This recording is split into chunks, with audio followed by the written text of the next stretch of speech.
Lords of Gaming. Lol, lol, lol, lol, lol, lol, lol, lol, lol, lol, lol. You have 72 hours to uncover the story of a lifetime.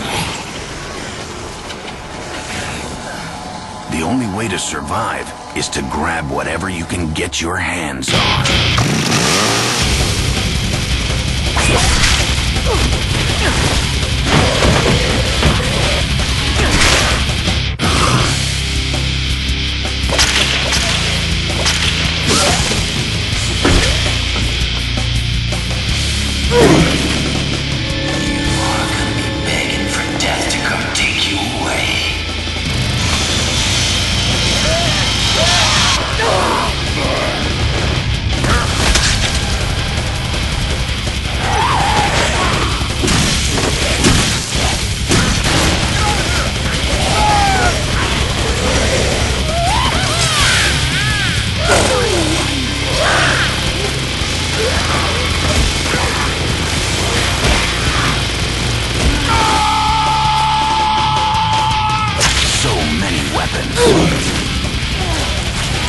So little time.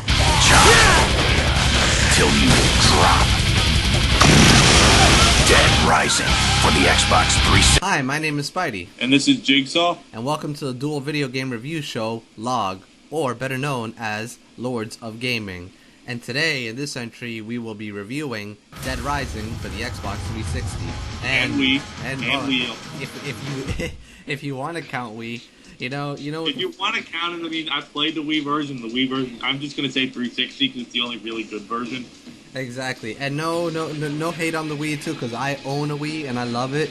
But yeah, no, this was created to generate a massive amount of crap on screen. I mean, it's pretty ridiculous. I mean, people who say that the 360 is an inferior system or weak, or it doesn't have much graphic power, then they need to check out Dead Rising, because I mean, how many things are generated in on the screen? Plus all, I mean, just for zombies, it's like 80. It's about 1,000 zombies on screen in one map, and then you got all the items to do and all the pickup weapons. So, I mean, and considering how early the game came out.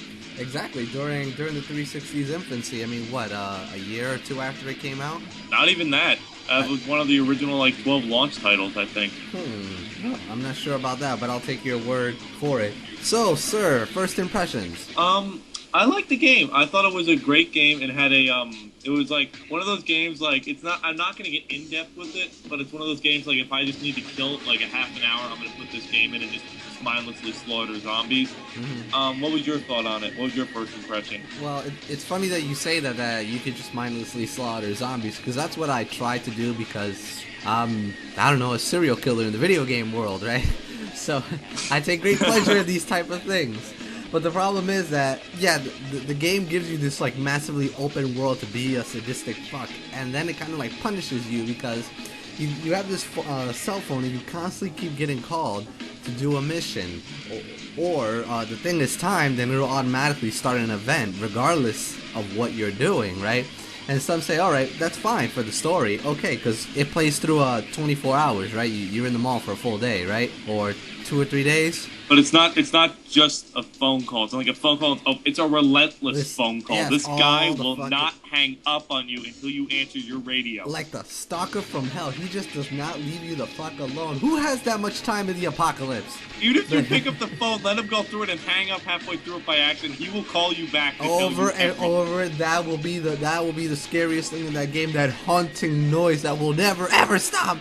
But I mean, regardless, even without that, it triggers events, and like, after you beat the game, you still deal with these phone calls and the triggering of events. So it's just like, you can't really, sit there and mindlessly kill zombies as long as you want, because eventually the time's gonna run out and you're gonna have to do what the game tells you to. So it's not as open as I would like it to be, but I mean, for the time that you do get to spend, being a murderer and just having mindless fun, it was pretty kick-ass. I enjoyed it. Alright, the game follows Frank West, who is a photographer. I've never seen a photographer go to this extent to get a story, but it can happen. Paparazzi. And he is dropped off in a mall full of zombies. Wonder where we've heard that story before. Even the game says in the beginning it has nothing to do with the dawn of of the Dead, even though it's like clearly like a complete rip off of it. 'Cause they got But the sued. game follows Frank West as he's trying to discover the story, and I'm not going to spoil it for you, but you know, people in the mall, you either need to be rescued or killed. There's two types of people. There's psychopaths, and then there's the completely incompetent people. The psychopaths, I think they're like mini boss battles. Like you got a guy called Adam the Clown who's got chainsaws and he like chases after you. So you got to fight with him and the zombies basically at the same time, which is hard depending on what level of difficulty you're playing or what point of like the story you're at. But the story is basic. There's no real in-depth plot holes or twists at the end. I mean, it's nothing you don't see coming. It's not like a big. It's not focused on the story so much. It's more focused on the gameplay, which is basically what brought this game to everyone's like attention. And what do you think of the gameplay? I mean, I had some problems, but I'll let you go first. Yeah, well, I mean, I'm not too much of a fan on the gameplay because, I mean, for some reason, for me personally, this is ridiculously hard, this fucking game. At least those psychopaths are. I mean, I cannot defeat these bastards with ease. Sometimes, I feel like I get lucky when I win. Because each of them are, they're ridiculously hard, even on the easy mode. Like, you have to fight a religious whack job, and he has, like, you know, a sword, and he has a bunch of cycles with knives. So, you have to fight him in an enclosed... fire? Yeah, that too. So you have to fight him in an enclosed space with zombies. Oh, they strip you of everything too. But they have projectiles, and the fucker is fast and has a fucking sword and does a lot of damage. Let's not forget about the whole entire environment trying to kill you. I mean, how are you supposed to freaking win? There's another You part... also got the crazy gun shop owner who you come in with no weapons at all, except maybe a pistol, and the guy's behind a counter with a double barrel shooting at you. Exactly, or there's another part where you finally do go outside of the mall, and some convicts have taken over a military Humvee, and they are so fucking hard. Like, you can't even Especially get a when you're shot. escorting people. I mean, you have to like escort citizens to a safe room, which may I say is the biggest bitch in any game. Because they can't defend themselves. I hate escort missions in any game. It doesn't matter what game it is. I hate escort missions. Yeah, but these are ridiculously hard, just like that Humvee with the convicts. And the bullshit about that is, if by a miracle you beat these convicts, the second you go inside and then come back out, they respawn. They don't permanently die. There's a way to get around that. You have to take the turret off the back of the Jeep. Well, still, don't. I know it shouldn't. It should be they're dead and they're gone. And no, I understand that. Exactly. So there's a couple easy ones. The police woman, she's pretty easy. The Vietnam War guy's a bitch. The guy who keeps going in the tunnels. The grocery store manager is easy as hell. But you know, it's basically there's a lot of fucking hard people and very few easy people. So if you're breaking into the game, like the first couple guys you meet are a bitch. The first one you meet's got a fucking Uzi and he's shooting you. The second one you meet's the people in the car. So it's like you have nothing to defend yourself. Like, once you progress in the game and you get weapons, it becomes easier. But that first, like, day you're in that mall, it's just a bitch. But, controls-wise, I had a huge problem with, I don't like the cameras, and I don't like the fact that it's hard to shoot in a shooting game where you're meant to shoot. Mm-hmm. But, the game's got some faults, but it's also, the main focus is, and they're true to this, which is surprising. I didn't think they would be.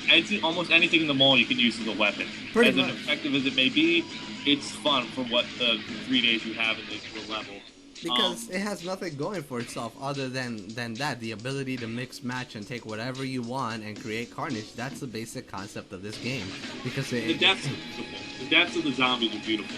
Exactly. I mean, you can do anything. I mean, you have, like, my favorite thing to do is take a Lego Blockman mask and put it on my head, and then walk around with a big scythe, and then wrap it around their heads, put my foot to their stomach, and yank, and watch the head come off with blood splattering all over the place. And I'll totally get immersed in doing this twisted thing. And then, like, by the time it finishes, you just see an entire mall with corpses all over the floor. I mean, that's just one example. You can do whatever the hell you want. Imagine what you'll be able to do in the next one. You can shoot a water gun at them. As ineffective as it may be, you can still shoot a water gun and throw a big-ass teddy bear. Or you could take the hand of another zombie and put it in the mouth of one zombie to occupy them. I mean, like, that's what it's all about, because the story is almost non-existent. The acting is, kind of yeah, the acting is interesting. It's overdone. Exactly. I mean, and if you think about it in the sense of, you know, well, it's trying to parody the movies that inspired it, well, okay, fine, I guess. If you're going to try to argue it like that, I mean, Graphic-wise, I wasn't too impressed. It reminded me of like, you know, Sega arcade games in arcades in the day. You know what I mean? Like, yeah. But what makes it, what really does show it is how many things it shows on screen at the same time. I've never seen like 100, 500 zombies in one mall when I'm sitting on top of like a lamppost, like I'm on top of like a fountain, and I'm completely surrounded by zombies. That's a very interesting feeling. Obscene, yes, and the next one should have a shitload. So, and then you got the maintenance tunnel, which is just fucking full of those fuckers. So, with that said, sir, the score of this game is a what? I would say the score of this game is a 3 out of 5. Well, that about wraps it up for this entry. So, I'm Spidey. I'm Jigsaw. And we'll catch you next time.